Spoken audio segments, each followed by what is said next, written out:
안녕하세요. 엔타임 강사 연입니다. 오늘 엔드타임 포커스 53강은 이제 멀어지는 투르키의 이스라엘 관계를 좀 살펴보도록 하겠습니다. 그렇죠. 그래서 요즘 그 이스라엘이 이제 국제 정세 그 관계에 있어서 지금 초점이잖아요. 그렇죠. 하마스와 전쟁 가운데 있는데 이러한 관계 속에서 이제 투르키가 이제 이스라엘과 이제 대척점을 좀 형성하려고 하고 있다라고 하는 거죠. 상당히 투르키의 여러 가지 이스라엘에 대한 좀 물론 지금 아직까지 그 말로만이지만 도발이 좀 이루어지고 있는 상황이다라고 하는 겁니다. 그런데 어, 지금의 이런 상황과는 다르게 이스라엘이 이제 건립되던 시기라던가 또 아랍과 전쟁을 치르던 시기에 있어서는 이제 어떻게 보면 중동에서 가장 가깝게 이스라엘하고 지내던 국가가 이제 투르키예하고 이란이었다라고 하는 겁니다. 그죠? 그러니까 지금은 오히려 격세지감을 좀 느끼죠. 벌써 50년, 70년이 이렇게 흐르면서 어때요? 지금은 오히려 이스라엘이 사우디 등의 아랍권과 이제 정서적 교감을 가지고 있고 이란은 가장 적대적인 관계가 되었고, 그죠? 그리고 트루키에는 이제 지금의 소원한 관계가 되었다. 친밀한 관계에서 가깝게 지내던 그러한 관계에서 굉장히 소원한 관계로 점점점 이제 되고 있다라고 하는 거죠. 상당히 그 국제 관계라는 것이 진짜 몇십 년 단위로 이렇게 변화가 이렇게 있다는 것이 참 이렇게 그렇습니다. 하여튼 그 2차 세계 대전 이후에 물론 그 이스라엘은 그 오스만 터키 시절에도 가깝게 잘 지냈습니다. 또그 오스만 터키 재상을 많이 이렇게 유대인들이 또 하기도 했고 또 그 오스만 터키 그 시절에 그 유대인들은 특별히 탄압받거나 그런 적이 있지는 않았죠. 오히려 그 서부 유럽에서 그러니까 유럽에서 이제 그 유대인들이 탄압하면서 오스만 지역으로 오는 그러한 지역이었다라고 하는 겁니다. 그리고 2차 세계 대전 이후에 투르키예와 이스라엘은 이제 공산주의에 맞서 싸우는 동지적 관계였다라고 하는 겁니다. 그렇죠. 그래서 나토에 가입한 이제 투르키예는 이제 또 그리고 또 세속주의 정권이었고 지금의 어떤 이슬람 친화적인 정권이거나 또 이슬람 정권이 원리주의 정권이 아니라 아타투르크 이후에 세속주의 정권이었다. 그리고 유럽 연합에 이렇게 가입하려고 투르키예가 노력했기 때문에 이스라엘은 같은 어떻게 보면 그 굉장히 좀 친하게 좀 지냈죠. 그리고 아랍 지역이 어떻게 보면은 그 사회주의의 강력한 영향권 아래 있을 때 이스라엘은 시장과 민주주의 국가 체제를 터키와 같이 공유하는 그러한 나라였다. 그러니까 서구화된 그러한 나라였다. 서방의 나라였다라고 하는 겁니다. 그렇기 때문에 투르키와 이스라엘은 이렇게 그 관계가 아주 좋았다라고 할 수 있겠습니다. 그런데 이제 그 근래에 이제 본어에 들어가서 투르키예와 이스라엘 관계에 영향을 준 상황들을 조금 살펴보도록 하겠습니다. 먼저는 이제 89년에서 91년 그때 지금으로부터 한 30년 전에 있었던 이제 공산권이 이제 붕괴가 되면서 반공산 진영의 어떤 동지였던 이런 투르키예와 이스라엘의 관계가 이제 그 결속감이 퇴색하게 되었다라고 하는 겁니다. 그렇죠. 그리고 이제 그 투르키의 에르도안 정권이 이렇게 들어서게 되면서 초기에는 그렇게 그러지는 않았지만 이제 점점 에르도안이 여러 가지 그 정권을 잡는 가운데 또 이슬람 보수화되었다 투르키예가 그렇게 됨으로써 이제 에르도안이 좀 도를 넘어서 이제 중동 지역의 맹주를 좀 꿈꾸었다. 그리고 2023년을 이렇게 기점으로, 그러니까 공화국 100년의 어떤 시점으로 해가지고 이렇게 굉장히 이렇게 그 달려왔던 그러한 투르키예였죠. 그런데 이제 국제 정치적 상황이나 또 국내 경제적 상황이나 또 자연재해 등으로 인해서 이러한 이제 2023의 터키 비전이 이제 힘겨운 상황에 처했다. 즉 이것을 이룰 수 없게 되었다라고 하는 겁니다. 여러 가지 이런 상황에 접했을 때 이렇게 이러한 또 투르키예가 굉장히 좌절하는 가운데 또 어때요? 투르키의 이스라엘 관계는 또 미국 그 양자 간의 관계뿐만 아니라 이제 미국의 세계 중동 패권의 영향을 받게 되는 어떻게 보면은 미국의 우산 아래에서의 어떤 그런 관계성도 또 있는 것이다라고 하는 겁니다. 그러니까 요 둘만의 국가 관계가 아니다. 근데 지금의 그 미국은 중동 지역 내에서 영향력을 빼고 있는 그러한 상황이다라고 하는 겁니다. 그러한 중동 지역에서 영향력이 이제 어떻게 보면 2차 세계 대전 이후에 굉장히 강하게 작용하다가 미국의 힘이 빠지게 되면서 이스라엘 투르키예와 이스라엘의 관계가 전과 같지 않는 그러한 상황에 직면하게 되었다라고 하는 거죠. 그리고 이제 최근에 이제 팔레스틴 하마스를 두고 두 국가가 이제 갈등이 또 시작되었다라고 하는 겁니다. 그러니까 한편 이제 요 예루살렘 문제라든가 요 이쪽에 그 어떻게 팔레스틴 문제는 또 터키로 볼 때는 자기 예전에 오스만 투르크의 어떤 그 통치 지역이었기 때문에 좀 발언권을 행사하고 싶어 하고 그죠? 그런 상황이고 또 이런 발언권을 적극 행사하면서 두 국가가 이제 갈등 관계에 놓이게 되는 것이다. 특별히 이제 하마스를 테러 단체로 지정한 이스라엘과 이제 하마스를 지원하는 또 지지하는 투르키와의 갈등은 또 이렇게 요 하마스를 두고서 필연적인 수밖에 없는 거죠. 그래서 이제 2010년에 이제 그 하마스와 이제 분쟁이 있을 때 그때 이제 투르키의 구호 단체인 인도주의 구호 재단의 가자지구 구호선단이 이제 이스라엘의 해상 봉쇄를 뚫으려다가 그 마차를 빚었다. 그래서 이 과정에서 이제 9명이 사망하면서 이제 그 관계가 이제 굉장히 냉각이 됐다라고 하는 겁니다. 그러니까 벌써 2010년이네요. 벌써 그렇게 지났는데 그때 막 그 구호 단체가 하마스를 지원한다고 막 그 해안가 가자지구 해안가로 들어오려 그리고 이것을 이제 봉쇄하는 이제 이스라엘 간에 이제 여러 가지 충돌이 있었던 거죠. 그리고 또 이제 굉장히 또 냉각하게 된 그러한 그 또 사건은 2018년에 이제 미국 대사관이 예루살렘으로 이전을 했잖아요. 그죠? 그때 트럼프 대통령이 주도해가지고 이제 미국 대사관을 이제 예루살렘으로 이전을 했는데 텔아비브에서 이전을 했는데 이것이 또한 굉장히 그 당시 이제 에르도안이 이렇게 중동 지역의 맹주를 꿈꾸고 예루살렘의 어떤 그 발언권을 높이는 가운데 이제 양국이 대사가 파견 대사를 이제 불러들이게 되어서 좀 외교적으로 상당히 이렇게 그 저기였죠. 충돌 관계, 갈등 관계에 있었죠. 근데 이제 2022년에 이제 여러 이란의 군사적 위협이 또 있고 하니까 이러한 이제 대사 관계를 다시 복원했다라고 하는 거죠. 근데 또 트루키에로서는 굉장히 좀 최근에 안 좋은 그러한 또 일도 있었는데 그건 무엇이냐면은 이제 최근에 이제 얼마 안 되죠. 몇 달 안 되죠. 이스라엘과 사우디, 아랍에밀리트, 인도로 이어지는 새로운 경제 루트 이제 프로젝트에 이제 이러한 미국과 함께 이렇게 발표를 하고 미국도 적극 또 지원하면서 이런 프로젝트를 이렇게 발표를 하니까 여기에 이제 소외되게 된 거죠. 이제 투르키예가 이렇게 그렇게 됨으로써 투르키예가 이러한 이제 경제 루트 새롭게 형성되려고 하는 경제 루트가 이렇게 이익이 되지 않았다 투르키예에. 그리고 이것은 이번에 또 그 이란이 이렇게 하마스 대리 세력을 일으켜서 이러한 프로젝트와 사우디와의 국교 정상화 자체를 다 깨려고 하는 상황이었는데 이러한 이제 그 사우디와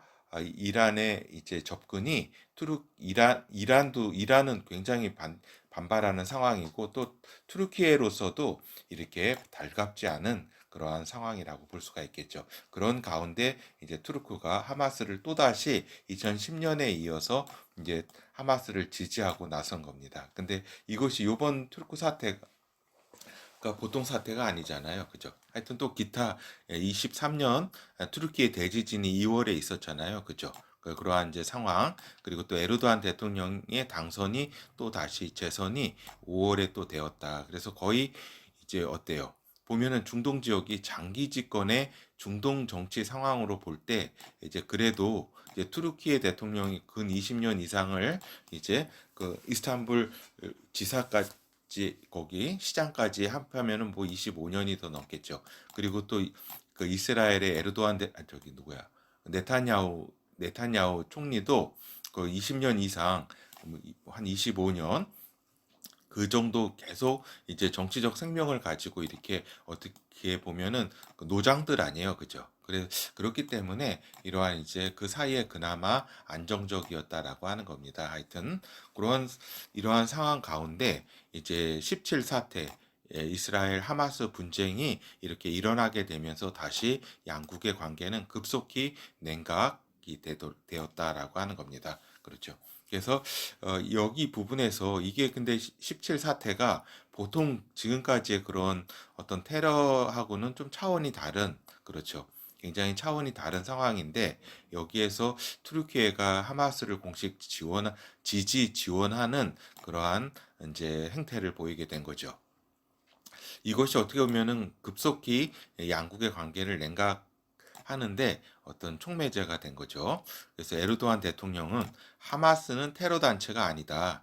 이스라엘이 가자 지구에서 하는 행태는 조직, 즉 조폭적 그런 행태다. 전쟁 범죄를 이제 이스라엘이 일으키고 있다라고 하는 그러한 이제 발언을 이렇게 하고 굉장히 이렇게 이번에 공화국 그 기념일이라든가 이렇게 10월 말에 이렇게 이런데 엄청난 군중 앞에서도 이렇게 이러한 이제 발언들을 이렇게 쏟아내었다. 더구나 에르도안 대통령 부인도 이제 여러 가지 더 이제 에르도안 대통령보다 한술 더 떠서 이제 그 레드라인을 넘었다. 뭐 이런 발언을 이렇게 하면서 23년 11월 21일 얼마 그러니까 이제 에르도안 여사는 이러한 발언을 하죠. 우리는 모든 죽음에 대해 최소한 10명을 더 죽여 보상해야 한다는 사악한 사고방식에 저항하고 정의로운 평화를 구축하기 위해 노력해야 한다면서 사태 해결 방안으로는 1967년 당시에 국경에 근거한 영토 주권과 동예루살렘을 수도로 갖춘 팔레스틴 국가를 세워야 한다라고 강조했다. 이게 이제 연합통신의 이러한 이제 벌써 이렇게 일주일 전, 한 7일 전에 이러한 이제 뉴스가 나온 거죠. 하여튼 이렇게 이게 굉장히 이렇게 이스라엘로서는 그 받아들일 수 없는 거죠. 동예루살렘을 수도로 팔레스타인 국가를 건설을 저기 해야 된다. 그리고 이거를 사실상 이렇게 표현했지만 그 하마스에서 학살을 저지르고 있다. 그러니까 에르도안 대통령과 에르도안 부인이 이렇게 같은 주거니 받거니 하면서 이제 굉장히 강한 그 발언을 내놓고 있다라고 하는 거죠. 거기에 더해가지고 이제 한 며칠 전에 11월 23일 소함 그룹을 가자 해안에 파견하겠다는 소식이 이제 아랍권 매체를 통해 전해졌다. 그러니까 여기서 뭐 터키 공식 그 정부에서 파견하겠다는 게 아니라 이제 어떻게 보면 글로벌 어떻게 보면 단체가 있는데 그 단체에서 이렇게 어떻게 보면은 반시오니즘 단체라고 볼 수 있겠습니다. 근데 거기에서 이제 투르키에서 출발을 해서 그 여러 가지 이제 그 보트라든가 이렇게 해가지고 대략 한 그 천척을 뭐 이런 얘기까지 나오고 있어요. 하여튼 그래서 이스라엘 무역을 해상에서 방해하겠다라고 하는 소식도 아랍 매체를 통해 나오고 있다라고 하는 거죠. 그래서 보면은 이렇게 잠시만요. 여기 에르도안 이제 대통령 부인이라고 할 수 있겠습니다. 에미네 에르도안이라고 하네요. 영부인이죠. 그래서 이렇게 그 이제 발언을 뉴스위크와의 인터뷰에서도 이렇게 강하게 발언을 이렇게 했다.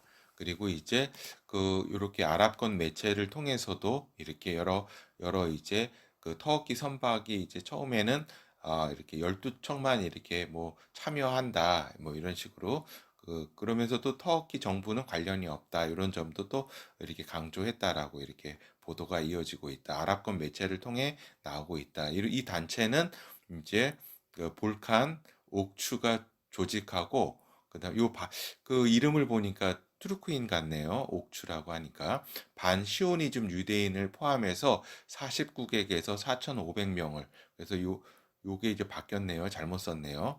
그 4,500개국은 없죠. 40개국에서 4,500명을 의미하는 걸 겁니다. 하여튼 해상 호송대를 이스라엘 그 가자지구 앞바다에 파견해서 해상 무역을 방해하겠다라고 하는 거죠. 어떻게 보면은 글로벌 좌파하고 이슬람권 세력이 이렇게 연합해서 이렇게 추진하는 그러한 저기다 상황이다라고 볼 수 있겠습니다. 하여튼 이러한 상황들이 이스라엘과 급속히 관계를 저희 투르키예와 이렇게 악화시키고 있다라고 하는 겁니다. 악화되고 있다. 그렇죠.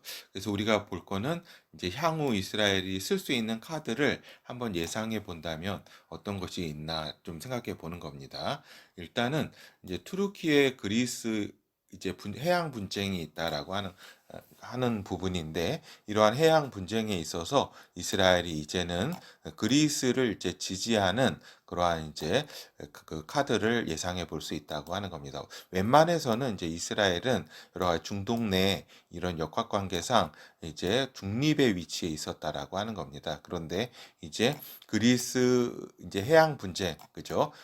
해양 분쟁은 다시 말해서 자원 분쟁입니다. 동지중해 또 에게해 부근에서 이제 자원이 이제 나올 걸로 더 나올 걸로 예상됨에 따라서 이제 분쟁이 이제 가속화되고 있는데 그러한 가운데 그리스를 지지할 그러한 이제 가능성이 크다. 중립의 입장에서.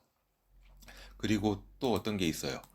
투르키의 이 부분이 굉장히 또 저기 한 부분인데 이제 투르키의 쿠르드족 탄압에 대해서 문제를 제기할 수 있다. 이스라엘이 이러한 요 부분에 대해서는 어떠한 이제 언급이라든가 그런 건 하지 않았습니다. 그런데 이제 그 더 나아가서 이제 쿠르드족을 대이란, 대투르키의 분쟁에 대리 세력화할 수도 있는 그런 상황이다 할 수 있겠습니다. 요 쿠르드족은 예전에 이제 메데 페르시아에 있어서 메데족 속입니다. 그러한 정체성을 가지고 물론 그 사이에는 많은 혼혈이 있었겠죠. 순수한 메데인이라고 볼 수는 없겠지만 하여튼 메데 정체성을 가지고 그러니까 저기죠. 요 쿠르드족이 어떻게 보면은 그건 2,500년 이상을 이렇게 생존해 왔다. 그런데 아직 여기 한 3천만 명의 어떤 이런 쿠르드족이 이란과 또 이라크와 또 터키의 이런 국경 지역 부분에서 생존하면서 이렇게 나라를 이렇게 여러 차례 얻을 수 있는 상황이 있었지만 결국에는 기회를 못 잡았죠. 그리고 그 가운데 특별히 강렬하게 또 이렇게 그 나라 세우는 것에 대해서는 이렇게 저기에 거부하는 트루키에가 있는 거죠. 이런데 이제 요 이스라엘이 이 투르크의 그 군사 그 민병대는 굉장히 용감합니다. 그렇게 싸움을 잘한다고 볼 수 있겠습니다. 이번에 미국이 또 이렇게 이 쿠르드족을 활용해서 이제 IS를 이렇게 물리치는 데도 상당히 도움을 주었죠. 하여튼 이스라엘로서는 대이란 대리 세력에 어떻게 보면 공격을 받고 있는 상황이잖아요. 하마스와 헤즈볼라 그죠? 이러한 이제 상황인데 이란이 오히려 이제 요 지역의 쿠르드족을 이렇게 정보라든가 군사 지원을 해서 이란 대리 세력을 이렇게 척결하는데 쓸 수도 있고 이란을 이렇게 견제하는 데도 쓸 수 있다. 그리고 또 어때요? 요 터키를 이렇게 견제하는데 너희가 자꾸 이렇게 하마스 이란의 대리 세력을 지지하고 이러면 우리도 이러한 쓸 수 있는 카드가 있다고 하면서 요 쿠르드족을 이렇게 여러 가지 지원을 하게 되면은 어때요? 이렇게 굉장히 그 중동 지역이 새로운 어떤 차원으로 또 여러 가지 또 변화가 일어날 수가 있다.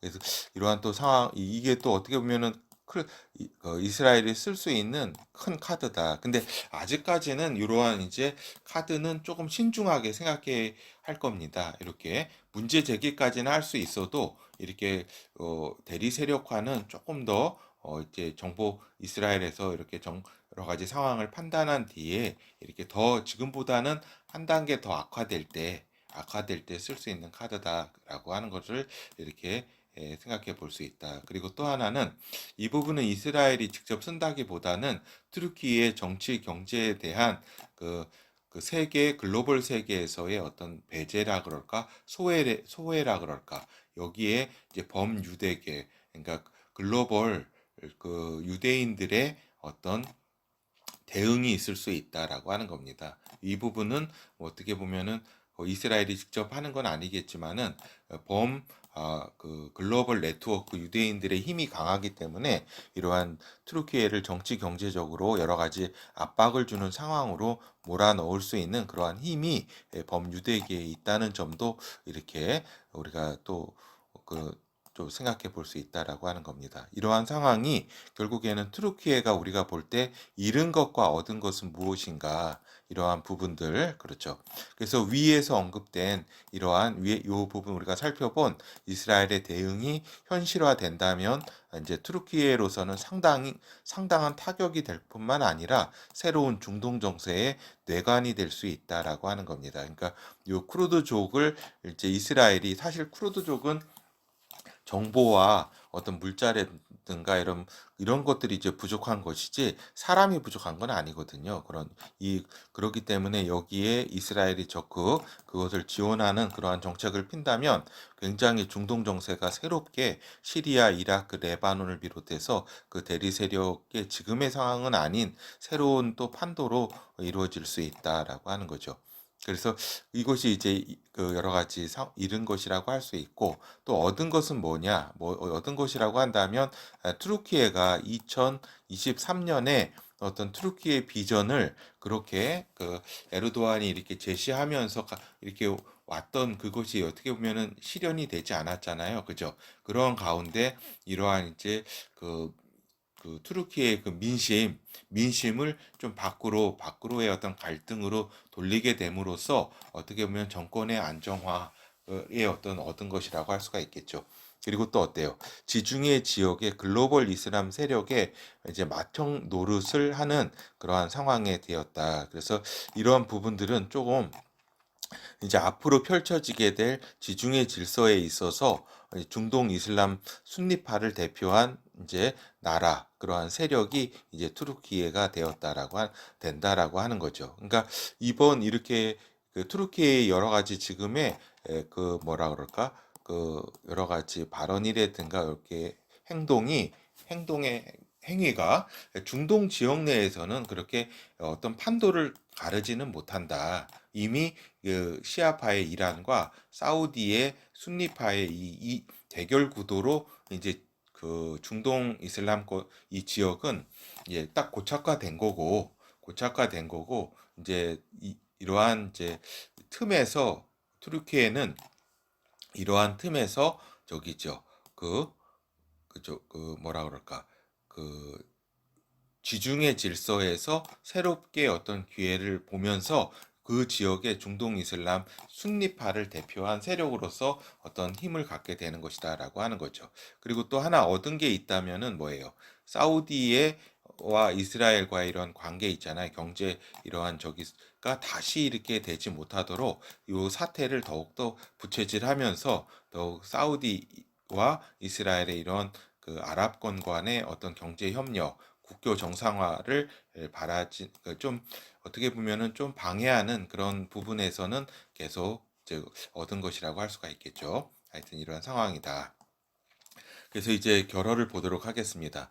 그러니까 중동의 정치 질서는 지도자의 장기 집권을 가능케 한다라고 하는 겁니다. 중동 정치 질서는 힘에 의한 그러니까 어떤 신참들이 나서서 그런 저기 하는 그 저기가 아니 그런 지역이 아니라 그러니까 민주적으로 지도자상 자꾸 이렇게 민주적으로 선출돼 가지고 이렇게 그것이 이제 중동 질서에 생리하고는 맞지는 않는다. 즉 카리스마적 리더십을 원한다. 이쪽 지역은 그러니까 어떤 그 지도자가 부패하냐 안 하냐 이거는 그 서방에서 굉장히 중요하잖아요.